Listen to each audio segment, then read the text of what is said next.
அனைவருக்கும் வணக்கம். நான் முன்னாள் முதலமைச்சர் இதய தெய்வம் புரட்சி தலைவி டாக்டர் ஜெயலலிதா அவர்களின் அண்ணன் மகள் தீபா ஜெயக்குமார் மாதவன். சில காலங்களாக ஒரு சில தவறான கருத்துக்கள் மீடியாக்களில் பரவி வருவதால் அதை கடுமையாக மறுக்க வேண்டிய கடமை எனக்கு உள்ளது என்பதால் மட்டுமே இந்த அறிக்கையை நான் வெளியிடுகிறேன். அதாவது, ஒரு மிகுந்த கடுமையான மிகப்பெரிய சட்ட போராட்டத்துக்கு பின்னரே வேதா நிலையம் என்ற போயஸ் கார்டனில் உள்ள வேதா நிலையம் என்ற எங்களது பூர்வீக சொத்து, அதாவது எனது தந்தை ஜெயக்குமார் மற்றும் அத்தை ஜெயலலிதா அவர்களின் தாயார் சந்தியா அவர்களால் வாங்கப்பட்டு கட்டப்பட்டு அவர்கள் குடும்பமாக அங்கே வாழ்ந்து வந்தனர். அந்த இல்லம் எனது பாட்டி சந்தியா அவர்களின் மறைவுக்கு பின்னர் எனது அத்தை ஜெயலலிதா அவர்களுக்கு கொடுக்கப்பட்டது உயில் வழியாக. அதே நேரத்தில் எனது தந்தை ஜெயக்குமாரும் அங்கேதான் வசித்து வந்தார். அந்த காலகட்டங்களில் எனது அத்தை அவர்கள் சினிமா துறையில் நடிகையாக நடித்து கொண்டிருந்தார். அந்த நேரங்களில் அந்த காலகட்டத்தில் எனது தந்தை ஜெயக்குமார் அவர்களின் திருமணம் நடைபெற்றது. அதை எனது அத்தையும் அவர்களது உறவினர்களும், சித்திகள் போன்ற பெரியவர்கள் உறவினர்களும் நடத்தி வைத்தனர்.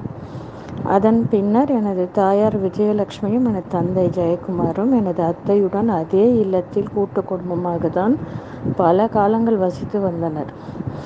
இப்படிப்பட்ட ஒரு சாதாரணமாக இல்லமாக தான் அந்த வீடு அப்போது அந்த காலகட்டங்களில் இருந்தது. இந்த நேரங்களில் அந்த காலகட்டத்தில் அதே இல்லத்தில் வசித்து கொண்டிருந்த நேரத்தில் நான் பிறந்தேன் அந்த வீட்டில்.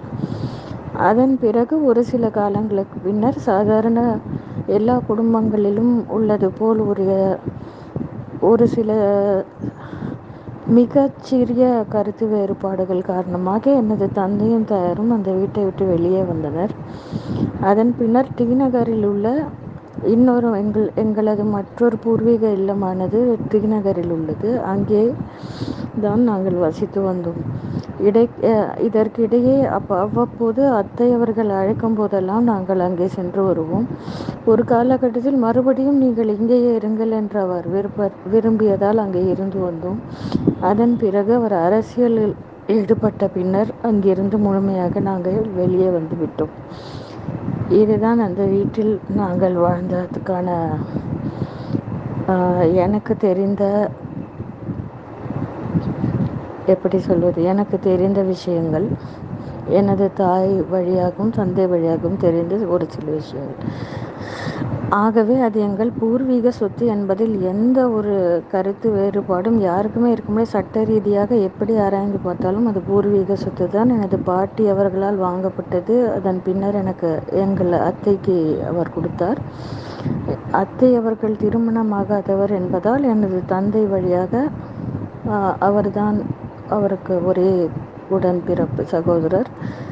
அவருடைய பிள்ளைகளான எனக்கும் எனது சகோதரர் தீபக்கிற்கும் சட்ட ரீதியாக கோர்ட் வழியாகத்தான் இந்த சொத்தை நாங்கள் திரும்ப பெற்றோம். இப்படி உள்ள சூழ்நிலையில் யாரோ மூன்றாவது நபர்கள் அத்தை அவர்களுடன் இருந்தார்கள், வந்தார்கள், போனார்கள், சென்றார்கள் என்பதெல்லாம் என்னை பொறுத்தவரையில் தீபா என்பவர் நீஸ் ஆஃப் ஜெயலலிதா. நான் அவர் அண்ணன் மகள். எனக்கு அதெல்லாம் தேவையற்றது. எனக்கு தேவை என்னோட அத்தை மட்டும்தான். அவருடன் யார் இருந்தார், யார் போனார், இதெல்லாம் எனக்கு தேவையில்லை என்னை பொறுத்தவரையில். இது என்னுடைய கருத்து. ஆகவே அவர் சொன்னார், இவர் சொன்னார், அவர்கள் விரும்பினார், இவர்கள் விரும்பினார் என்பதெல்லாம் எனக்கு தெரிந்தவரையில் தேவையற்ற கருத்துக்கள். அவருடன் அரசியல் பயணத்தில் எத்தனையோ பேர் இருந்திருப்பார்கள், எத்தனையோ பேர் பணிக்கு இருந்திருப்பார்கள். அவர் மிகப்பெரிய பொறுப்புகளில் இருந்திருக்கிறார், முதலமைச்சராகலாம் இருந்திருக்கிறார். நினைத்து பார்த்தால் கூட பிரமிக்க வைக்கக்கூடிய மிகப்பெரிய அந்தஸ்திலும் பொறுப்புகளிலும் இருந்திருக்கிறாள். அப்படி இருந்த நபருக்கு எத்தனையோ பெயர்களுடைய பணிகள் தேவைப்பட்டிருக்கும், உதவிகள் தேவைப்பட்டிருக்கும். ஆகவே அவருடன் பயணித்தவர்கள் எத்தனையோ ஆயிரம் பேர் இருந்திருப்பார்கள். அப்படி உள்ளவர்கள் எல்லாம் உரிமை கோர முடியாது.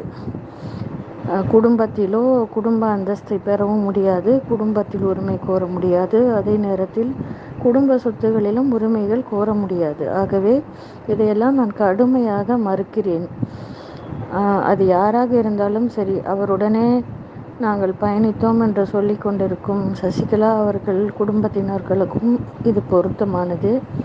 அவர்களுக்கும் நான் சொல்வது ஒன்றுதான், எல்லோருக்கும் சொல்வது ஒன்றுதான். இது போன்ற வதந்திகளை தயவு செய்து நீங்கள் மறுக்க வேண்டும். யார் வதந்திகளை கிளப்பிவிட்டாலும் அதை மறுக்க வேண்டும். இந்த வதந்திகளை எல்லாம் நான் கடுமையாக மறுக்கிறேன். அந்த வீடு விற்பனைக்கு என்று நாங்கள் யாரும் சொல்லவும் இல்லை, யாரையும் அணுகவும் இல்லை, யாரும் எங்களையும் அணுகவில்லை. அந்த வேதாநிலை இல்லத்தை பொறுத்தவரை அதை பராமரிக்க வேண்டிய பொறுப்பு தற்சமயம் எங்களிடம் உள்ளது. அதை நான் கண்ணும் கருத்துமாக செய்து கொண்டிருக்கிறேன். மிக விரைவில் அங்கே குடியேறும் எண்ணம் எனக்கு இருக்கிறது. ஆகவே இது போன்ற வதந்திகளுக்கு தயவு செய்து முற்றுப்புள்ளி வையுங்கள். என்னுடைய தாழ்மையான வேண்டுகோள். நன்றி, வணக்கம்.